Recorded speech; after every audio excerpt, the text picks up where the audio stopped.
Les amis, bienvenue dans cette nouvelle vidéo consacrée à l'actualité sur le FC Barcelone. Les amis, dans cette vidéo, nous allons revenir rapidement sur le cas de Ter Stegen qui est blessé du côté de Barcelone. Nous allons également parler du cas de Lamine Yamal. Allez, sans plus tarder les amis, on est parti, let's go. Comme vous pouvez le voir ici à l'image, Hansi Flick et les joueurs sont en train de s'entraîner. Ils se sont entraînés hier d'ailleurs parce que le match va se jouer ce soir à 20 h. On voit là De Jong qui est de retour aux entraînements. On voit qu'il est quand même en jambes. Et quand je suis en train d'observer les images des entraînements, j'ai quand même l'impression que De Jong est en jambes. Je ne suis pas sûr qu'il va jouer ce match, d'autant plus que c'est un adversaire qui est censé être prenable pour le Barça, surtout qui n'est pas encore totalement à 100%. On voit également là Rafinha qui actuellement est en train de faire un très bon début de saison avec Lamine Yamal. Je pense que c'est les deux meilleurs joueurs du Barça actuellement cette saison. Ça fait plaisir. D'après Mundo Deportivo, Ter Stegen a de l'espoir, effectivement de l'espoir parce que l'opération de Ter Stegen s'est passée avec succès. Comme vous pouvez le voir, le Barça pense déjà à des potentiels remplaçants pour Ter Stegen. On parle de Keylor Navas, on parle de Claudio Bravo. Moi personnellement, je préfère qu'on garde Iñaki Peña qui est jeune que de prendre un gardien qui est déjà quand même vieux comme Keylor Navas. Marc Ter Stegen a été opéré avec succès de sa rupture du tendon rotulien du genou droit par le docteur Joan Carles Monlo sous la supervision des services médicaux du club. La durée de son absence dépendra de son évolution. On voit que là ils n'ont pas encore vraiment tablé sur la durée de son rétablissement. Ça peut être plus long, ça peut être moins long. Un bon signe dans la mesure où l'opération s'est passée avec succès. Le club n'a pas annoncé les dates de retour à la demande express de Ter Stegen. Dans tous les cas, le délai officiel est de 7 à 8 mois. On est parti sur une blessure qui va faire 7 à 8 mois. Ça veut dire que cette saison, le Barça va devoir ne pas compter sur Ter Stegen. Ça fait mal de l'entendre. Les amis, vous voyez dans cette image que l'infirmerie du Barça commence à se saturer, les gars. On a là pratiquement 8 joueurs qui sont à l'infirmerie. Il y a des blessés graves, il y a des blessés moins graves. On parle notamment à Fermín López qui s'était blessé à la jambe gauche et qui était de retour, qui s'est encore reblessé à la jambe droite. Ça fait mal. Il y a Christensen qui a annoncé pour janvier apparemment. Il y a Dani Olmo qui est là pour 4 semaines. Je pense qu'il a quand même épuisé une semaine. Je pense qu'on est dans une marge de 3, même encore 4 semaines parce qu'on a parlé de 4 à 5 semaines. Donc il y a d'ailleurs Olmo qui a 4 semaines, voire 1 mois sans jouer. On a Araujo qui sera de retour en janvier. Vous voyez que c'est quand même long. Araujo retour loin en janvier. On voit également Gavi qui lui a déjà quand même repris les entraînements mais qui n'est pas encore à 100%. Il est même déjà presque de retour. C'est les croisés. Vous savez, avec les croisés, il faut pas prendre de risques avec les joueurs. Quand tu reviens d'une telle blessure, donc je pense qu'il va pas encore jouer. On voit aussi De Jong qui est loin derrière là. Encore un blessé du Barça. C'est vrai qu'il a commencé les entraînements avec le collectif, mais il reste encore parmi les blessés du Barça parce qu'il n'a pas encore commencé à jouer avec l'équipe. D'ici 2 semaines, il pourra à nouveau jouer. Également, Ter Stegen pour lui, ça fait mal. 8 mois. Bernal qui est là, lui qui a eu les croisés également, ça fait mal pour un jeune joueur qui était très prometteur. Franchement, le niveau qu'il affichait en début de saison, ces 2 premiers matchs, c'était tout simplement exceptionnel. Voir qu'il se blesse avec les ligaments croisés à son jeune âge,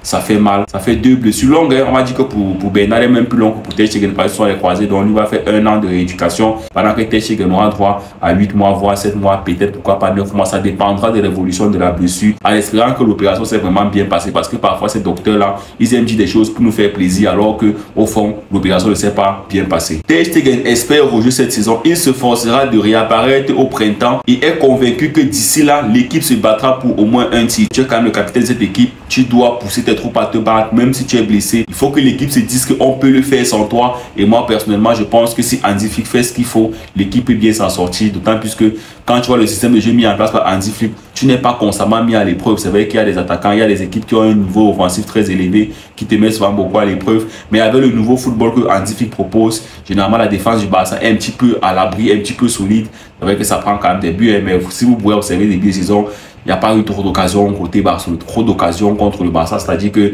la défense gère bien. Inigo Martinez, il se bat bien, il est en train de bien gérer Koubarsi, il gagne en expérience, ça fait plaisir. Je pense que Iñaki Peña actuellement, il va devoir se battre, il va devoir se gérer. J'ai vu Thomas contre Villarreal, c'était satisfaisant. Espérons que tu vas continuer sur cette dynamique. En tous les cas, si tu le fais, ça va nous faire grave plaisir. Julian Nagelsmann, la nouvelle de la blessure de Marc a été un grand choc pour nous. Il nous manquera beaucoup en équipe nationale, sur et en dehors du terrain. Nous lui souhaitons le meilleur pour l'opération et un bon rétablissement. Comme vous pouvez le voir, c'est un coup de jeu aussi également pour la Mannschaft qui avait décidé que cette année, Ter Stegen devait être le gardien numéro 1 parce que Neuer commence à prendre de l'âge. Comme vous pouvez le voir cette image, il y a eu beaucoup de messages de soutien. Nous sommes tous avec toi, Ter Stegen. Tellement de joueurs ont soutenu Ter Stegen. On voit du Ansu Fati, du Sergio Roberto, du Pau Koubarsi, tellement. Il y a des joueurs, il y a beaucoup de personnes, il y a même des coachs, il y a des joueurs des équipes adverses, il y a même des joueurs du Real Madrid qui l'ont soutenu. Ça fait plaisir de voir que il y a quand même cette solidarité dans le football. La rivalité, c'est au niveau du sport, mais derrière, il y a des humains, il y a des personnes qui se fréquentent. On voit également Toni Kroos qui a aussi soutenu son joueur. Ça fait plaisir de voir des choses pareilles. ça ne fait que motiver l'évolution du football. Et moi, je ne vais pas vous mentir, toutes ces choses qui arrivent, c'est un peu dû au fait que le football est devenu trop business. Les dirigeants, là, eux, ne pensent qu'à leur poche et ils n'essayent pas de voir que sur le terrain, les gens payent les pots cassés. On voit dans presque tous les clubs, il y a des blessés et des joueurs qui passent leur temps à aller à l'infirmerie dans tous les clubs. C'est parce qu'il y a trop de championnats. La nouvelle formule de Ligue des Champions qui va faire en sorte que les équipes jouent tous les 3 jours. Franchement, les gars, ça commence à devenir lourd. Jouez pour vos poches, gagnez votre argent, mais essayez quand même d'épargner ces jeunes qui sont venus, qui n'ont demandé qu'à jouer au football. Mais la façon dont vous les surutilisez, certains vont dire ils ont des gros salaires, ils sont payés pour des millions de dollars pour ça. C'est vrai, mais quand même, c'est aussi des êtres humains. C'est pas parce qu'on vous paye des millions de dollars qu'on va vous user au point de vous bousiller tout le corps. Dans tous les cas, l'être humain est fragile, hein. L'argent ne peut pas tout soigner, les gars. Les amis d'appel Fabrizio Romano, un journaliste qui est quand même assez populaire du côté de la Catalogne, le Barça veut parler avec Hansi Flick pour décider s'il doit ou non signer un nouveau gardien de but. Plusieurs agents libres attendent un appel du club. C'est un dossier qu'il faut vraiment mettre sur la table. C'est vrai qu'on a vu L'Oréal qui a bien géré avec Lounine, hein, et Lounine, franchement, il a affiché un niveau très exceptionnel. Mais nous sommes à Barcelone et nous, on ne veut pas prendre de risque. Donc, Deco, Laporta, Hansi Flick, s'il vous plaît, essayez de commencer à vraiment ouvrir ce dossier. Il faut faire venir un gardien. Et un bon gardien, pas un gardien de seconde zone. Parce que si c'est pour faire venir les gardiens de seconde zone, mieux vous laissez Iñaki Peña. Il est jeune, il se bat bien. C'est vrai que l'année passée, quand il a fait 2 mois sans jouer là, c'était compliqué pour lui. Le Barça peut décider de signer un gardien de but maintenant ou en janvier. La décision viendra du club. Waouh, décider maintenant, je sais pas, je comprends pas trop. Je sais pas si le mercato est encore ouvert. Je pense que le mercato est fermé. Je sais pas s'il y a de nouvelles formules qui permettent à des clubs de signer des joueurs quand il y a excès de blessures. Dans tous les cas, ça fait plaisir si c'est ce genre de formule, parce que je ne sais pas si je comprends bien ce que Fabrizio Romano est en train de dire. Mais si c'est vraiment ça, c'est que c'est une bonne nouvelle. Ça veut dire qu'on peut rapidement se lancer sur le dossier. D'autant plus que j'entends parler des contrats avec Nike qui sont en train d'être vraiment renoués et que Nike va baisser un truc comme 100 millions de dollars, 100 millions d'euros au Barça. C'est un gros montant. Honnêtement, le Barça est quand même chargé pour ce mercato d'hiver. Il va bien falloir aller chercher des joueurs, notamment un gardien de but. Les amis, sur cette image, vous avez là quelques gardiens de but qui sont libres au cas où le Barça décide de se pencher sur l'affaire de recruter un nouveau gardien. Christophe Clarkson, Jiré Pavela, Sergi Rico. Les gars, il y a quand même beaucoup de gardiens là. Il y a beaucoup de gardiens qui sont disponibles là au cas où le Barça voudrait recruter un gardien. On ne veut pas prendre de risque avec les gardiens qui sont quand même déjà assez vieux. Dans une enquête menée par Diario Sport, les supporters de Barcelone préfèrent ne pas signer un gardien de but libre faisant confiance à Iñaki Peña pour remplacer Ter Stegen. Waouh! En tout cas, c'est votre décision. Hein. Nous sommes tous supporters et vous avertis. J'ai vu son match contre Villarreal, c'était quand même intéressant. J'espère que ça va continuer comme ça. S'il enchaîne 2-3 matchs avec ce niveau-là, pour moi, je suis d'accord. Hein. Ça va nous permettre d'économiser. Et maintenant, si se blesse aussi, on fait comment? Donc, il faut penser aussi à ça. C'est vrai qu'il y a un troisième gardien, mais lui, là, on n'entend pas trop parler de lui. Hein. Et là, on avance prêt à écouter le Barça. Jorge Mendes est aux commandes et son salaire serait un problème. Il s'entraîne tous les jours depuis l'été et est prêt. Une décision du Barça est en attente. Encore Jorge Mendes a dit que cet argent-là, il a décidé d'être l'argent de tous les grands joueurs. Et quand tu vois Jorge Mendes sur un dossier, ça veut dire que le salaire va être bien négocié. Donc là, on a en train de nous dire qu'il est en jambe, il est en train de s'entraîner là. C'est une manière de nous dire que le Barça va devoir bien le payer. Mais moi, honnêtement, les gars, il y a quand même vieux. Hein. Antonio Ardan est un autre nom sur les radars du Barça. Il domine la Liga. Il a disputé 16 mois de Ligue des Champions et a joué aux côtés de Eiko Westerman au Betis. Nous verrons ce que le club décidera. Moi, je ne sais pas trop pour ce gardien. Parce qu'il est quand même bon. On va voir ce qui se dit de ce côté-là. C'est quand même aussi une nouvelle intéressante. Claudio Bravo. Si Barcelone me veut, je serai prêt à sortir de ma retraite, les gars. Franchement, allez, c'est aussi j'aimerais un gardien qui est en retraite. S'il vous plaît, les gars, s'il vous plaît, payez-nous les gardiens comme Claudio Bravo là. C'est un gardien, c'est vrai, mais gars, pardon, nous on veut les jeunes, on ne veut plus les gardiens qui sont là. On ne commençait plus encore à faire les erreurs du passé. Nous conserver les Piqué quand ils sont vieux, nous conserver les Sergi Roberto quand ils sont vieux. Maintenant, lesquels on avance que vous voulez rappeler, c'est pourquoi. Vous avez rappelé Daniel Alves un temps, pardon, laissez-nous les histoires que vous partez rappeler vos vieux là. On ne veut pas. Moi, je ne veux pas de Claudio Bravo à Barcelone, les gars. Les amis, comme je vous l'ai dit, pensons-nous maintenant ce dossier de Lamine Yamal parce que moi, je pense qu'il commence déjà à beaucoup jouer au Barça. Lamine Yamal n'a été mis au repos que 14 minutes lors des matchs de cette saison. Franchement, les gars, c'est trop, c'est trop. Il a joué 6 matchs de championnat. Il a joué un match de Ligue des Champions. Il est à 7 matchs et il ne s'est reposé que 14 minutes sur l'ensemble de ces matchs. Les gars, c'est beaucoup trop. Je crois que Hansi Flick va devoir prendre une décision. C'est pas normal qu'on mène 4-0 contre Villarreal, on ne les fait pas rapidement sortir. C'est pas normal qu'on mène 4-0 contre Girona, on ne les fait pas rapidement sortir. C'est pas normal qu'on mène après de 5-0 contre Valladolid et on ne le fait pas sortir. Franchement, Hansi Flick gère ton équipe parce qu'il est jeune, il a 17 ans. Je pense que s'il se blesse là, c'est une grosse mauvaise nouvelle pour le Barça. Et quand tu vois l'intensité qu'il met sur le terrain, ne soyez pas surpris qu'on entend d'ici quelques mois qu'il a pris des croisés aussi, parce que les croisés actuellement, c'est la blessure à la mode. Hansi Flick et son personnel d'entraîneur sont conscients qu'ils n'ont pas laissé Lamine Yamal au repos cette saison et qu'ils chercheront à le reposer dès que possible.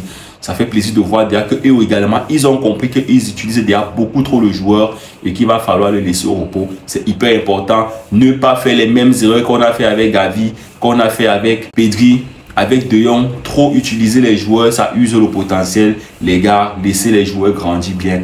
Il n'a que 17 ans, il n'est même pas encore majeur. Vous le faites déjà trop enchaîner comme ça. Donc, Hansi Flick, s'il te plaît, prends rapidement les décisions. C'est important pour le club. C'est important aussi pour le joueur, pour sa carrière. Vous savez, les croisés, ce n'est pas qu'un truc qu'on t'a cassé le pied.